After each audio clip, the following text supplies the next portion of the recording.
Well-made furnishings can last for generations with the proper care and occasional refurbishing.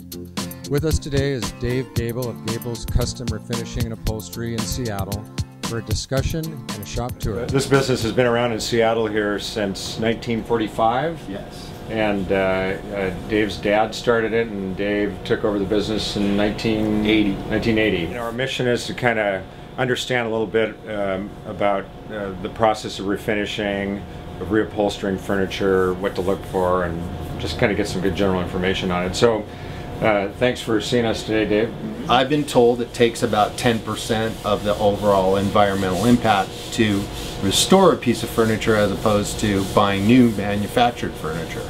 Even the finer sofas that feature down, it's typically with foam, so you'll get a down topping, is that right? Right. Yeah. Actually, a lot of people complain about 100% down cushions. They're usually too soft and squishy unless they're packed really hard. They don't get support that they want, and so yeah, that's kind of a typical complaint. And then even the Marshall units tend to collapse, and you can't get the variable densities that you can with foam. So if somebody comes in and they say, I want the most comfortable sofa, what kind of foam do you steer them towards? I'd say latex is probably one of the most. And can you get organic latex foam? Yeah, well, the natural latex is. It is, It's okay. made from a real rubber tree. A chair before we've actually started putting any finish on it. This is in the raw form. We'll put a little bit of clear lacquer thinner on the frame to show the people what the wood really looks like. This chair has been stripped and this chair's been lightly sanded. We don't sand all the nicks and dents out. We just give it a light sanding. So you will call the customer back in at this point then? Right. And say, let's talk about color and Yes. once it's stripped. Okay. Yes, and then what we do is we do this. We show them the chair, and this is when they get to see what their wood really looks like without any stain on it at all. Are these finished with no stain? Absolutely. And this Beautiful is color. just what shows off what that natural wood looks like. If you turn it in the light, look how the wood changes color from dark to light too. People who do their own, attempt their own stripping at home, or even take a piece out. Throw Gorilla Glue away. Don't ever use it on your furniture. But you, and sometimes you can take furniture out and have it stripped and then attempt to finish it yourself. But there is dipping to strip furniture versus hand stripping furniture. Yeah. Do you do both, or do you No. just do the hand stripping, and if so, why? We only exclusively hand strip because of the damage that's been caused by submerging a piece and soaking it completely in a solution of any type of wet material. So it's stripped, you sand it. What are these finished with now? These are finished with a nitrocellulose lacquer. It's a pre-capped lacquer, and there's many different manufacturers that make it, but the catalyst in it makes it nice and hard, and it dries quick. You can recoat it within an hour or so. You sand in between every coat, and that's been the standard for most manufactured furniture since around the turn of the century. Well, let's look at these chairs. This is a great example of, it's not a sofa, but if I'm not mistaken, it's a good illustration of the 8-way tie and what goes into building up a cushion from nothing to a finished product. So Dave, could you tell us what's going on here? Yep, this is the chairs before we're ready to finish and install the upholstery. What we'll do is we'll finish it first and complete that work, and then after it's finished, then we go to the spring tying on it, then we tie the springs back in, and then what goes over these springs is a layer of burlap, and then over the burlap will go the cot or the horsehair and the cotton. Sometimes they use straw, and then we put the cotton padding over it, and this is what you end up with when you're done. So the 8-way tie, just so everybody is, since you hear about this, is the jute is actually tied to the coil spring in 8 places. So the diagonals, you get the 2 ties, so there's 4, and then the horizontal and vertical you get on those 2. So there's a total of 8 to each spring, which keeps them all kind of working together, right? Yes, and so it pulls evenly around the frame from the top and the bottom edge of it. This is the end result. You've got your dust cover I see. on the bottom. So you cover that. So it's all covered up. Yeah. But that's the drum sound I was talking about. You'll feel that when you hit the bottom of it. Okay. And it gives a real nice feel to it. This is all filled with cotton and horsehair. And if you push down on it, sometimes if it's quiet, which it's not in here, you can hear a little bit of a crunchy sound in there. Yeah, that's good. With most chairs, you're hoping there's enough fabric left on it to create a pattern from the previous one. Yeah, that's sometimes a problem when we get in a piece that people have ripped down already or lost the materials that were on it. They threw it out because we don't exactly know how it looked before, and we need that to really copy it. That's really how we get our reference. So here's an oak top to a dresser. This is a typical thing that we'll refinish. So what we're going to do now is we're just going to strip this. The stripper that we put on it will within a couple of minutes start pulling this finish off. That's a real watery stripper. It's yeah. Not like the paste you buy at the hardware store.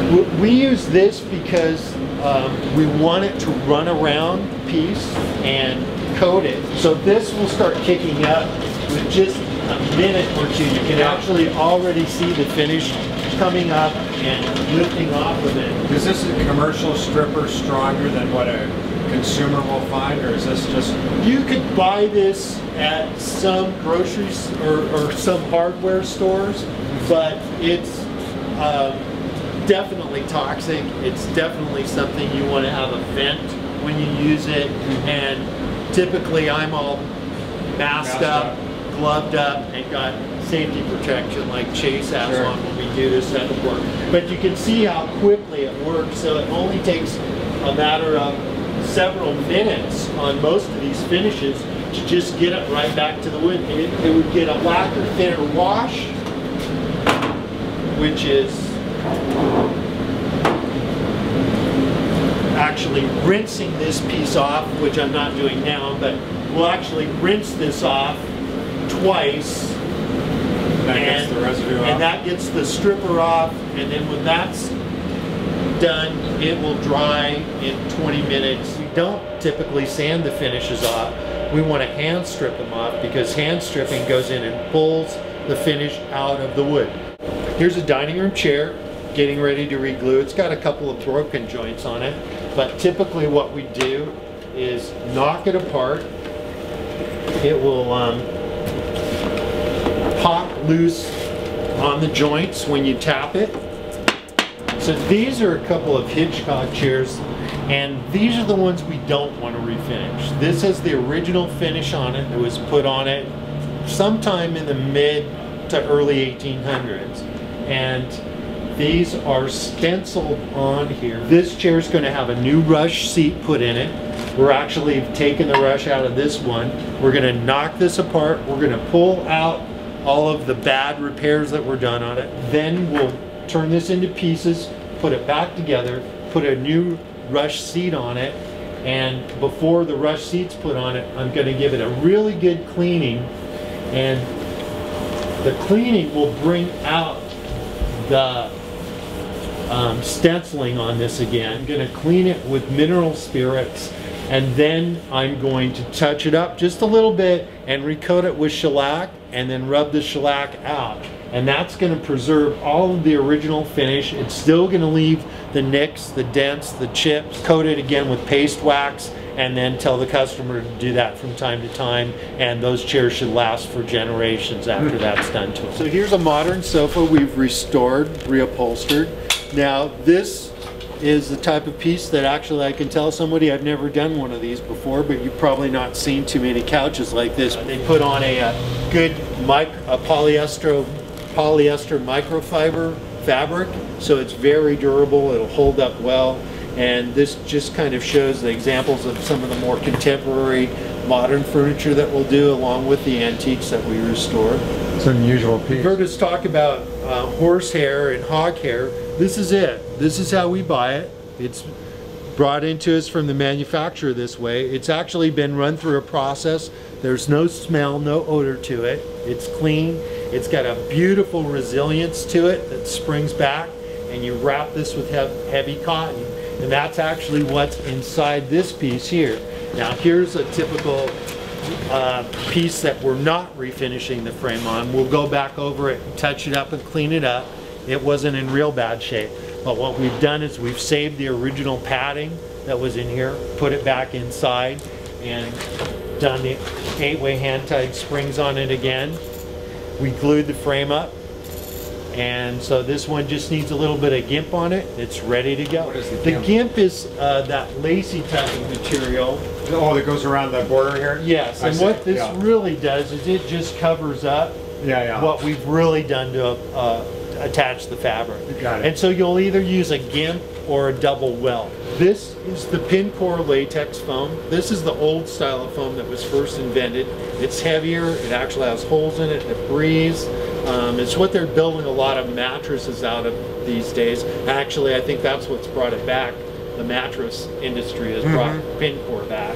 But that's a latex? We couldn't even get it, yes. Yeah. And there's a synthetic version of it and a natural version of it. And the thing we like about it is how it lays. It's heavy, it lays better than the cold cure foam, which is this stuff, which is typically what you're going to find in most furniture you buy today, and it's much lighter, and that's why they make the cushions so much thicker. And this is just a petro type foam, right? Yes, yeah, it's like a petroleum-based foam. We're back in the front room here, and as I look around at the books of fabrics here, this has got to be the part of your job that drives you crazy as you hold people's hands trying to help them select a fabric, because there's tens of thousands of choices, right? So let's say I brought in a reading chair ottoman that I wanted to get recovered. Forgetting color and that sort of thing, what sorts of fabric in terms of, you know, the types of fibers are made of would you steer me to for a... I'm not really partial to any particular type of material over another. I mean, the things they've done with polyesters over the last 15 or 20 years, they've made them so much softer, that they're durable. Is that the toughest stuff out there? It's polyester? Poly or acrylic fabrics. The synthetics are the toughest fabrics out there. Yeah, they're tougher than the wools and the mohairs. And we still sell a fair amount of wool fabrics, mohairs, things like that. They're nice and tough and durable and natural. But cottons, you know, prints, depending on where you're going to use them, they can fade, they can break down a little bit. We still use a lot of cotton, but we're seeing less and less 100% cotton fabrics come through. I have seen some fabric or read about some fabric where they are literally produced from old water bottles.